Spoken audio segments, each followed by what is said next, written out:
विद्यार्थियों, इस वीडियो पर अपन पढ़ेंगे त्वचा के कार्य। त्वचा के कार्य। त्वचा हमारे शरीर का सबसे बड़ा अंग है और ये बहुत सारे कार्य करती है।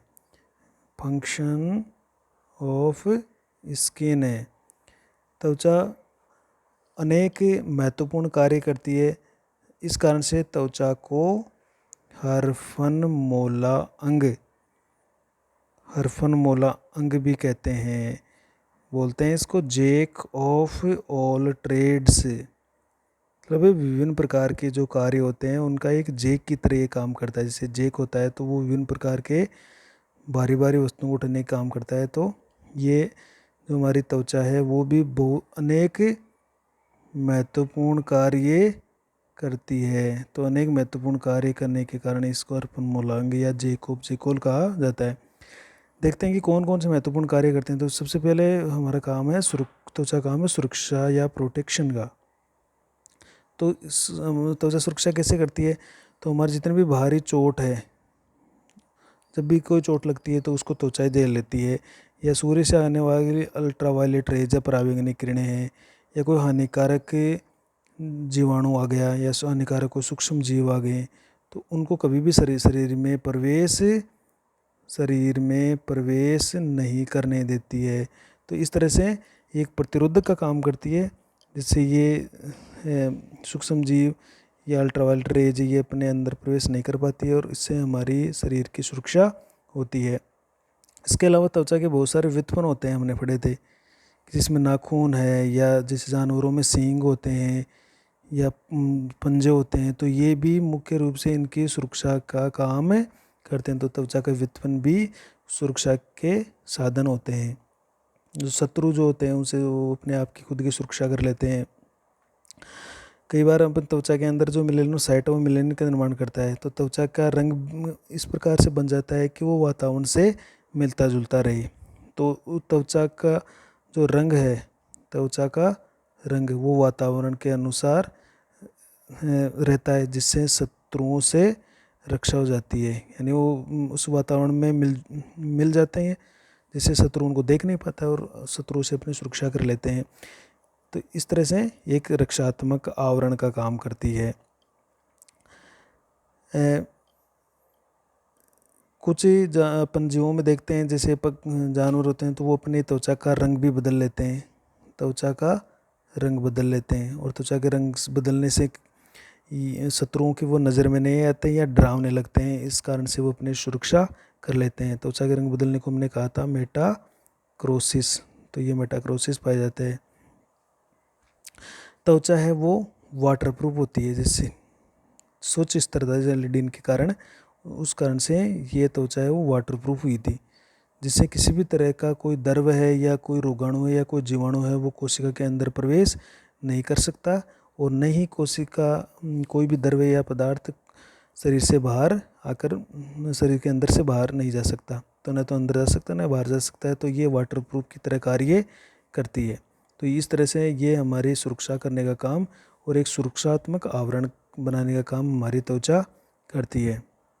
दूसरा बहुत ही महत्वपूर्ण काम है ताप नियमन। ताप नियमन यानी थर्मो रेगुलेशन। ये हमारे ताप का नियमन करती है, शरीर का ताप में नियंत्रण करती है, शरीर का ताप नियत बनाए रखती है। तो शरीर के ताप का जो नियंत्रण है वो स्किन के माध्यम से, त्वचा के माध्यम से किया जाता है। हालांकि इसको जो ताप नियंत्रण केंद्र है वो हमारे मध्य मस्तिष्क के हाइपोथैलेमस के अंदर पाया जाता है। तो उस केंद्र के द्वारा ये किया जाता है। तो जब भी जैसे गर्मी होती है, गर्मी बहुत ज़्यादा पड़ती है, तो जो हमारी स्वीट ग्लैंड ये क्या करती है, पसीना बनाने लगती है। और ये पसीना क्या होता है कि हमारे त्वचा के ऊपर आ जाता है और त्वचा से ये वाष्पीकरण होकर उड़ता रहता है। और वाष्पीकरण जब होता है तो त्वचा है हमारी ठंडी हो जाती है और शरीर का जो तापमान है वो कम हो जाता है। इसको अपन कहते हैं शीतलन प्रभाव। ये शीतलन प्रभाव हमारे इस पसीने के द्वारा किया जाता है। हमारे शरीर का तापमान है वो कम हो जाता है पसीना आते ही। कूलिंग सिस्टम जिसको अपन कहें। इसके अलावा जैसे गर्मी में जब बहुत ज़्यादा गर्मी होती है तो होता क्या है कि अगर पसीने से भी पूरी तरीके से टेम्परेचर कंट्रोल नहीं हो रहा है तो या शरीर का तापमान बहुत ज़्यादा हो गया, शरीर का तापमान ज़्यादा हो गया, तब क्या होता है कि जो हमारे त्वचा के आसपास की जो रुधिर वाहिनियाँ होती है, रुधिर वाहिनियाँ, वो वाहिनियाँ डायलेट हो जाती है, जिसको अपन कहते हैं वेसो डायलेशन। वेसो डायलेशन का मतलब है कोई वाहिका थी वो पहले सकड़ी थी, फिर वो डायलेट होके चौड़ी हो जाती है। तो जब उसमें रक्त का प्रवाह होता है तो वो रक्त का प्रवाह वो फैल जाता है, और कोई फैली हुई चीज़ है उससे ज़्यादा ऊष्मा ऊर्जा उत्सर्जित होती है, तो ये रक्त है वो जल्दी ठंडा हो जाता है, तो उससे भी हमारा टेम्परेचर है वो कम हो जाता है वेसो डायलेशन से। तो ये भी स्किन के द्वारा किया जाता है। सर्दी की बात करें, अगर बहुत ज़्यादा टेम्परेचर वायुमंडल में बहुत ज़्यादा कम है या सर्दियाँ हैं तो स्किन में इससे उल्टा कार्य होता है कि स्किन के अंदर जो रुधिर वाहिनियाँ होती है वो सिकुड़ जाती है, जिसको अपन कहते हैं वेसो कॉन्स्ट्रिक्शन। कॉन्स्ट्रिक्शन यानी वाहिका संकुचन, वाहिका संकुचन, वाहिकाओं में संकुचन हो जाता है। अब संकुचित होने से इनमें जो ऊष्मा की हानि है, ऊष्मा की हानि वो बहुत कम होती है, और ऊष्मा की हानि कम नहीं होगी तो शरीर का तापमान है वो नियत बना रहेगा। तो ये सारे काम भी स्किन के द्वारा या त्वचा के द्वारा किए जाते हैं। और इसके लिए हमारी जो डर्मिस होती है उसमें हमने कहा था कि मास्ट कोशिकाएं पाई जाती है, मास्ट सेल, वो इसमें बहुत बड़ी अपनी भूमिका निभाती है। तो इस तरह से हमारे शरीर का तापक्रम जैसे 37 डिग्री रहता है, चाहे सर्दी हो चाहे गर्मी हो। तो सर्दी है तो भी 37 डिग्री, गर्मी है तभी 37 डिग्री, तो ये हमारी त्वचा के द्वारा ही निर्धारित किया जा रहा है। तीसरा महत्वपूर्ण काम है त्वचा का उत्सर्जन करना। हमारी त्वचा है एक उत्सर्जी अंग की तरह काम करती है। कैसे? कि ये पसीने का स्राव करती है, और पसीने में क्या होता है, अतिरिक्त कुछ पानी होता है, जल होता है, इसके अलावा यूरिया होता है, कुछ कार्बन डाइऑक्साइड होती है, कुछ साल्ट या लवण होते हैं। तो ये जो हानिकारक पदार्थ है उनको शरीर से बाहर निकाल दिया जाता है, तो ये उत्सर्जी अंग की तरह भी काम करती है। नेक्स्ट इसका काम हमारे शरीर की आकृति। शरीर की आकृति हम देखते हैं कि पूरे शरीर का आवरण बना रही है त्वचा, तो और पूरे शरीर को ढके हुए हैं, तो इस तरह से हमारे शरीर को एक निश्चित आकृति प्रदान करती है, तो उससे हमारे शरीर की एक व्यवस्थित आकृति अपन को दिखाई देती है। नेक्स्ट अपन अपने इसके कार्य की बात करते हैं, खाद्य पदार्थों का संग्रह। ये भी इसका एक महत्वपूर्ण कार्य है, खाद्य पदार्थों का संग्रह। नंबर 5, खाद्य पदार्थों का संग्रह। हमने देखिए डर्मिस के जो हमारी डर्मिस थी, डर्मिस के ऊपर एपिडर्मिस थी, डर्मिस के नीचे वसीय ऊतक था, तो वसीय ऊतक में बहुत सारी वसा का जमा होता है, तो उस वसा के जमा में वसा का संचय होता है, यानी खाद्य पदार्थों का संग्रह किया जाता है। जब भी आवश्यकता होती है यहाँ से भोजन या वसीय अम्ल से कार्बोहाइड्रेट का निर्माण कर लिया जाता है, या इसको भोजन के रूप में इस्तेमाल किया जाता है, ऊर्जा के स्रोत के रूप में इस्तेमाल किया जाता है। नेक्स्ट अपन बढ़ते हैं, कुछ हमारे लिए बहुत ही उपयोगी पदार्थों का स्रावण भी करती है। देखिए हमारी स्किन उपयोगी पदार्थों का स्राव, तो हमने कहा कि हमारे अंदर त्वचा की बहुत सारी ग्रंथियाँ होती है, जैसे तेल ग्रंथियाँ हैं। तेल ग्रंथियाँ ये क्या करती है, तेल का स्राव कर रही है। इसके अलावा जैसे सिबेसिस ग्लैंड किसका स्राव कर रही है, सीबम का स्राव कर रही है। कान के अंदर सिरोमन बन रहा है। इसके अलावा स्तन ग्रंथियों में क्या क्या बन रहा है, दुग्ध। तो ये सभी हमारे लिए बहुत ही उपयोगी पदार्थ होते हैं, जो हमें हमारे शरीर की सुरक्षा और उसकी देखभाल करने का कार्य करते हैं, उनको जीवाणुओं से भी बचाने का काम करते हैं। तो उपयोगी पदार्थों का स्राव भी स्किन के द्वारा किया जाता है, क्योंकि ये सभी त्वचा के व्युत्पन्न होते हैं। नेक्स्ट अपन बात करते हैं, त्वचा श्वसन भी करती है। त्वचा श्वसन करती है, जैसे हम उभयचर होते हैं, मेंढक वगैरह, उभयचर उभयचर एम्फीबिया जिसको हम कहते हैं, एम्फीबिया। जब मेंढक पानी के अंदर रहता है, पानी के अंदर रहता है, तो वो अपनी त्वचा से सांस लेता है। और भी बहुत सारे जैसे एनेलिड्स वगैरह होते हैं, केंचुए वगैरह होते हैं, तो अपने त्वचा से श्वसन करने का काम करते हैं। जैसे मेंढक वगैरह भी ये काम कर सकते हैं। तो हमारे त्वचा है वो श्वसन का कार्य भी करती है। मानव की त्वचा हालांकि श्वसन का कार्य नहीं करती है, लेकिन इन जीवों में ये त्वचा श्वसन का कार्य भी कर सकती है। त्वचा अवशोषण का कार्य भी करती है। अवशोषण का कार्य जैसे हमारे किसी हाथ पर हमको चोट लग गई तो हम उसके ऊपर कोई तेल या कोई महरम लगाते हैं, तो हम कुछ देर बाद देखते हैं वो तेल या महरम वो कोशिका के अंदर प्रवेश करके गायब हो जाता है। तो कुछ तेल और महरम ऐसी पदार्थ है जिनका हमारी त्वचा है वो अवशोषण कर सकती है। तो ये इनका अवशोषण कर सकती है। इसके अलावा कुछ लेते हैं कि त्वचा गति में या गमन में भी सहायक है। गति या गमन में सहायक, क्योंकि त्वचा कैसी होती है, लचीली होती है, और लचीली त्वचा है वो गमन में सहायक होती है। जैसे एक चमगादड़ है, स्तनधारी है, और एक ड्रेको है जिसको उड़न छिपकली कहते हैं, उड़न छिपकली। तो ये जो उड़न छिपकली है इसकी इस तरह से ये त्वचा फैली हुई रहती है और वो जोर से छलांग मारती है। इसी तरह से चमगादड़ की त्वचा भी फैली रहती है। तो इन दोनों में त्वचा है वो चमगादड़ और ड्रेको यानी उड़न छिपकली में त्वचा है वो उड़ने में भी या गमन करने में भी सहायक होती है। नेक्स्ट अपन इसका काम देखते हैं, कंकाल का निर्माण। ये भी एक इम्पोर्टेंट बात है कि त्वचा कंकाल निर्माण कर रही है। तो त्वचा की जो ये डर्मिस जो है, ये डर्मिस है वो कलाजात अस्थियों का निर्माण करती है।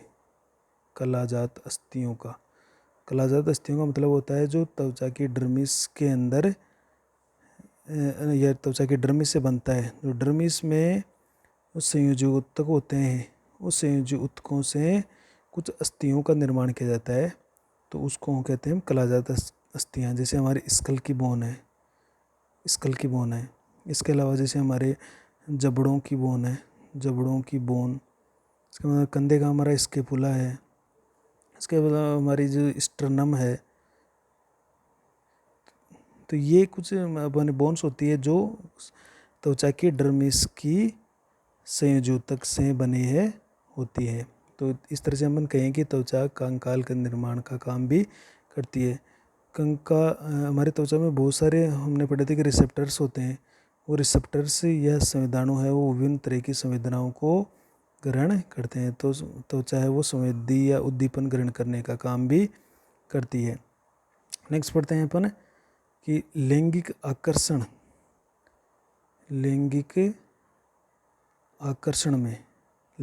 में कैसे, जैसे बहुत सारे स्तनधारी, तो उनमें जैसे मांसाहारी या शाकाहारी प्राणी है उनमें मूलाधार ग्रंथि पाई जाती है। मूलाधार ग्रंथि जिसको हमने सेंट ग्लैंड भी कहा था, सेंट ग्रंथि उस सेंट जैसे एक पदार्थ का स्राव कर रही थी। जिससे क्या होता है, विपरीत लिंगी जो जीव होता है वो आकर्षित होता है। तो लैंगिक आकर्षण में भी इसकी महत्वपूर्ण भूमिका है हमारी त्वचा की। नेक्स्ट अपन इसका जो कार्य पढ़ते हैं वो है कि त्वचा में विटामिन का संश्लेषण भी होता है। हमने पढ़ा था विटामिन का संश्लेषण। तो हमारी त्वचा के अंदर हमने कहा था कि इसका एक व्युत्पन्न है सीबेशियस ग्लैंड में सिबम बनता है, एक तेलीय पदार्थ। ये तेलीय पदार्थ सिबम बना। इस सिबम के अंदर एक पदार्थ होता है अर्गोस्टेरोल।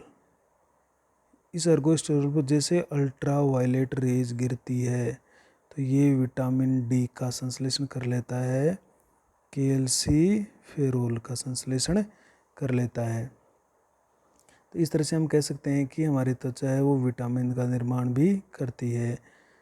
नेक्स्ट दांत का निर्माण। हमारी त्वचा है वो दांत के निर्माण में भी सहायक है, क्योंकि जैसे दांत में जो इनेमल होता है, इनेमल वो एक्टोडर्म से बनता है और इनेमल हमारे दांत का पार्ट है। तो इस तरह से हम कहें कि त्वचा है वो दांत के निर्माण में भी महत्वपूर्ण भूमिका निभाती है। नेक्स्ट अपन देख लेते हैं पुनरुद्भवन, रीजनरेशन। पुनरुद्भवन है जब भी चोट लग जाती है तो घाव हो जाता है। उस चोट लगने से जो मान लीजिए एपिडर्मिस थी, एपिडर्मिस की जो अंकुरण स्तर होता है, अंकुरण स्तर, उसकी नई नई कोशिका बन जाती है और वो घाव है वो भर जाता है, ठीक हो जाता है। इस तरह से पुनरुद्भवन का कार्य करते हैं। तो हमने कम से कम इसके 15 कार्य देखे थे और इतने सारे कार्य हैं, इस कारण हम इसको त्वचा को हरपनमौला अंग कहते हैं।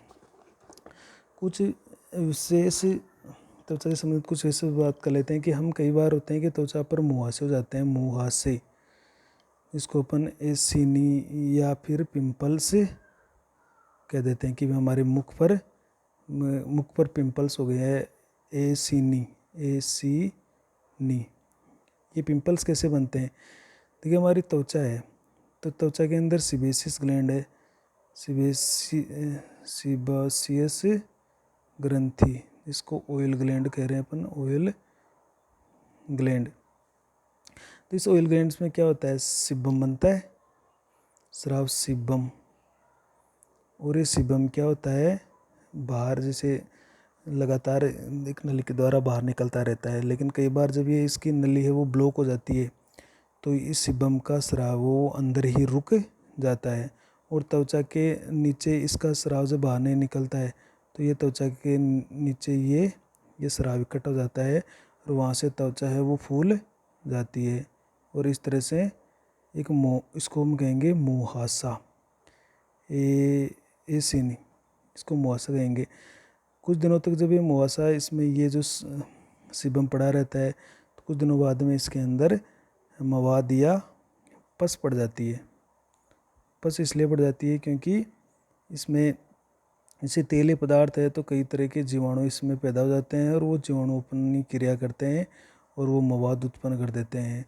तब उसको अपन कहेंगे, इसको कहेंगे अपन कील बोल देते हैं या इसको कहेंगे पिंपल्स।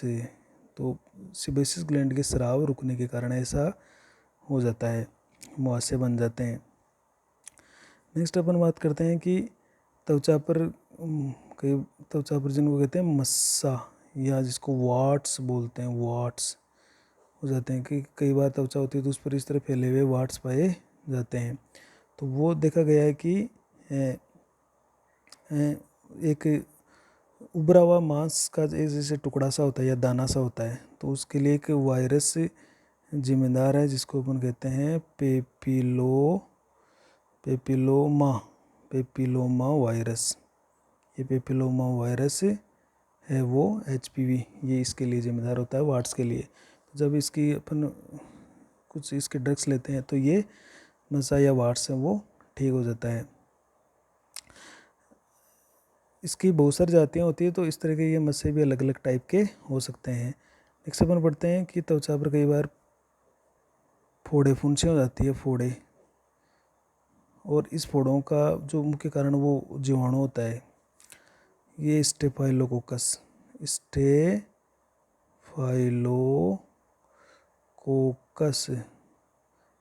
जो बैक्टीरिया होता है ये इसका प्रमुख कारण होता है, स्टेफाइलोकोकस। ये जब ये जीवाणु है वो त्वचा के अंदर प्रवेश कर जाता है, कई बार भी छोटे सा अगर त्वचा में कट लगा हुआ है, कोई चीरा लगा हुआ है तो वहाँ से ये प्रवेश कर गया और प्रवेश करके रोम के छिद्रों में पहुँच जाता है, रोम के छिद्रों में पहुँच जाता है और वहाँ पर अपना काम करता है और वहाँ पर इस फोड़े का निर्माण कर देता है। त्वचा के अंदर जैसे जब उम्र बढ़ती जाती है, यानी 25 साल के बाद अपन देखें तो 25 साल बाद में लगभग त्वचा पर झुर्रियाँ बनने लगती है, झुर्रियाँ, इसको कहते हैं रिंकल्स। तो ये एक नेचुरल बात है कि जब उम्र बढ़ती है तो धीरे धीरे झुर्रियाँ त्वचा पर आने लगती है। झुर्रियों का कारण क्या होता है कि जैसे एज बढ़ने के साथ साथ हम कहते हैं कि हमारे त्वचा के अंदर संयोजक पाया जाता है, संयोजक। उस संयोजक में जैसे कोलेजन के तंतु भी होते हैं, कोलेजन तंतु भी होते हैं, पीले इलास्टिन के तंतु भी होते हैं। तो ये जैसे मजबूत तंतु है, ये लचीलापन देने वाले तंतु है। तो जब उम्र बढ़ने के साथ साथ इन तंतुओं पर जब अल्ट्रावायलेट रेज गिरती है तो ये तंतु है वो टूट जाते हैं या इनका ब्रेक डाउन हो जाता है, ब्रेक डाउन हो जाता है। और ब्रेक डाउन के कारण ये तंतु है वो नष्ट होने लगते हैं और त्वचा है वो ढीली पड़ने लगती है। और इस ढीली पड़ी ही त्वचा को हम कह देते हैं कि इसमें रिंकल्स या झुर्रियाँ पैदा हो गई है। लगभग 25 ईयर्स के एज में धीरे धीरे ये झुर्रियाँ आना चालू हो जाती है। विटामिन एक सी है, विटामिन सी, अगर विटामिन सी खाएं तो ये हमें अल्ट्रा वायलेट रेज से बचाव करती है, विटामिन सी। तो विटामिन सी खाने से हमारे त्वचा है वो अच्छी रहती है, इसमें झुर्रियाँ हैं वो देरी से आती है। और विटामिन सी है वो जैसे संतरा है या नींबू है या सेब है तो इनके अंदर ये बहुत ज़्यादा मात्रा में पाए जाते हैं, तो इनको अपन को इस्तेमाल करना चाहिए। एक है कि जो वृद्ध व्यक्ति होते हैं, वृद्ध व्यक्ति, उनकी त्वचा में होता है कि एक विशेष प्रकार की एक गंध या जिसको अपन कहें गंध का अनुभव होता है। वो गंध है उनकी त्वचा के अंदर एक विशेष प्रकार का एल्डिहाइड पदार्थ बनता है जिसको कहते हैं 2-नोनेनल। ये एक एल्डिहाइड है, इस पदार्थ के कारण है वो वृद्ध व्यक्तियों की त्वचा में गंध या एक विशेष प्रकार की स्मेल पाई जाती है।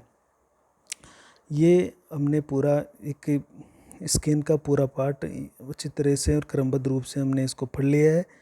और नेक्स्ट अपन लेसन डाइजेस्टिव सिस्टम की बात करेंगे।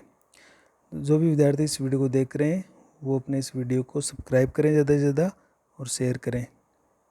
धन्यवाद।